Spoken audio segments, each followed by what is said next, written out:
Hello, Jumbo. My name is Chilanda, and I want to welcome you to Library Without Borders.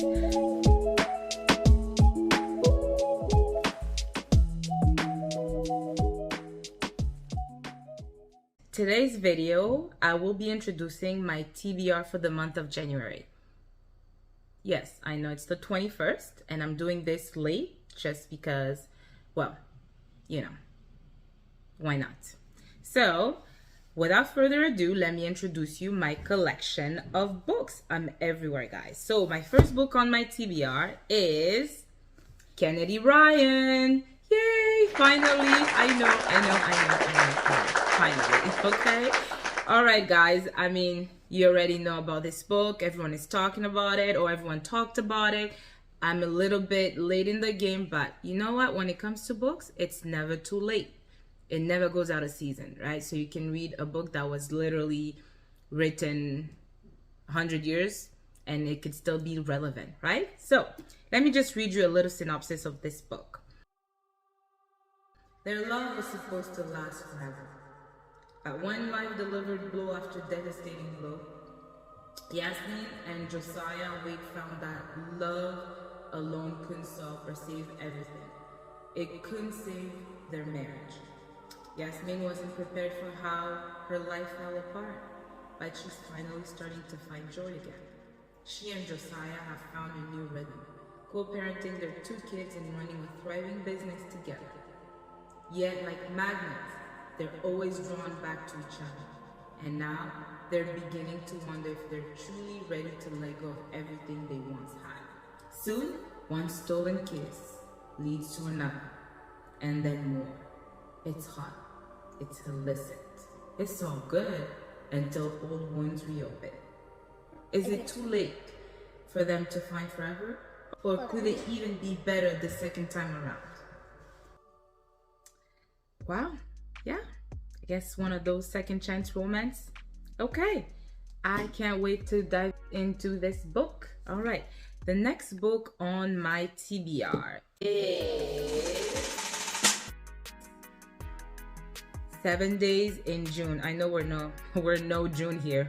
It's the middle of winter, January. But yeah, 7 Days in June by Tia Williams. Okay, so this book says, Eva Mercy is a single mom and best-selling erotica writer who is feeling pressed from all sides.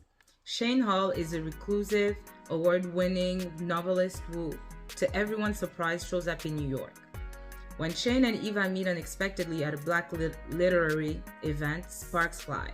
But what no one knows is that 15 years earlier, teenage Eva and Shane spent one crazy, torrid week madly in love and have been secretly writing to each other in their books ever since. Ooh. Over the next 7 days, amidst a steamy Brooklyn summer, Eva and Shane reconnect. But Eva's wary of the man who broke her heart. Before Shane disappears again, she needs a few questions answered. With its keen observations of creative line in America today, as well as the joys and complications of being a mother and a daughter, 7 Days in June is a hilarious, romantic, and sexy as hell story of 2 writers discovering their second chance at love.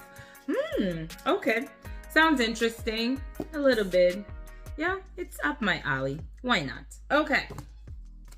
The next book on my TBR is Sister, Mother, Warrior. The way I came to discover this book, I'm actually gonna link her Booktube link below because I forgot her name. I can't think about it right now. But she recommended this book and I thought, why not? Because I enjoy reading books about history, especially about Black people, slavery, and things like that. Now, I don't enjoy the content, but I enjoy reading about those books, right? And this book goes as follows. Gran Toya. I'm probably butchering these names, but bear with me, please. Born in West Africa, Adbaraya Toya was one of the legendary Minos, specially chosen female warriors consecrated to the king of Dahomey. Betrayed by an enemy and sold into slavery, Toya wound up in Saint-Domingue, where she became a healer and an authority figure on the island's plantations. Among the motherless children she raised was the revolutionary Jean-Jacques Dessalines. When the enslaved people rose up, Toya, ever the warrior, was at the forefront of the rebellion and changed the course of history. I'm all about that. I'm all about that. Mary Claire, a free woman of color, Mary Claire Bonheur was raised in security and privilege, but with a keen sense of justice.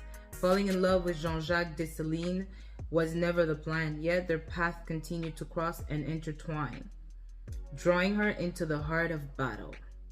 Despite their deep differences, Marie-Claire and Toya play pivotal roles in the revolution that will eventually lead to full independence for Haiti and its people. Woo! Sister Mother Warrior tells the often overlooked story of the most successful Black uprising in history through these two courageous revolutionary women. This is definitely up my alley. I actually finished reading The Book of Night Woman by Marlon James. Did you guys read that book? That book is wild. I'm actually gonna do a review on that book. Like, I need a whole 10 minutes to just talk about The Book of Night Woman. That book was crazy. It gave me all the feels. Can't get into it right now.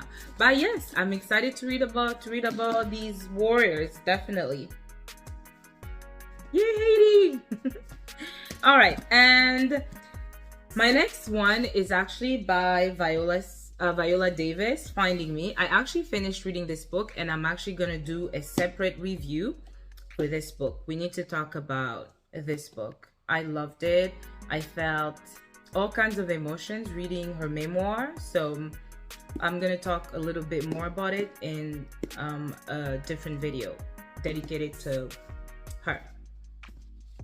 And the book I'm currently reading is ta-da! Yes, applause. Okay, thank you. All right, yes, it is Babel. Oh, this is where I am. So, okay, I'm actually also gonna do a separate video regarding this particular book. Yes, so obviously you guys heard about Babel. Everyone's talking about Babel. Everyone read Babel, so you know I gotta get to reading as well. All right, so far it's very interesting. We follow Robin Spice. Is it Robin Spice? Oh my gosh, Robin Spice. Okay, let me just read you guys a little bit of the synopsis for this book. 1828. Robin Swift, orphaned by cholera in Canton, is brought to London by the mysterious Professor Lovell. There, Robin trains for years in Latin, ancient Greek, and Chinese, all in preparation for the day he'll enroll in Oxford University's prestigious Royal Institute of Translation, also known as Babel. The tower and its students are the world's center for translation and, more importantly, magic. Silver working, the art of manifesting the meaning lost in translation using enchanted silver bars, has made the British unparalleled in power, as the arcane craft serves the empire's quest for colonization. For Robin, Oxford is a utopia dedicated to the pursuit of knowledge, but knowledge obeys power. And as a Chinese boy raised in Britain, he realizes serving Babel means betraying his motherland. As his studies progress, Robin finds himself caught between Babel and the shadowy Hermes Society, an organization dedicated to stopping imperial expansion. When Britain pursues an unjust war with China over silver and opium, Robin must decide. Ta-da! That is the book I am currently reading. I started reading it last week. My hope is to finish next week. Good luck, because yeah, I got a family and I work, and hopefully I can finish it by next week. All right, guys, that sums up my collection of books to read in this month of January. Thank you. If you made it this far, again, thank you. And if you like the content, I want to say again, thank you for encouraging me. Please like, subscribe, and I will see you in my next video. Ciao.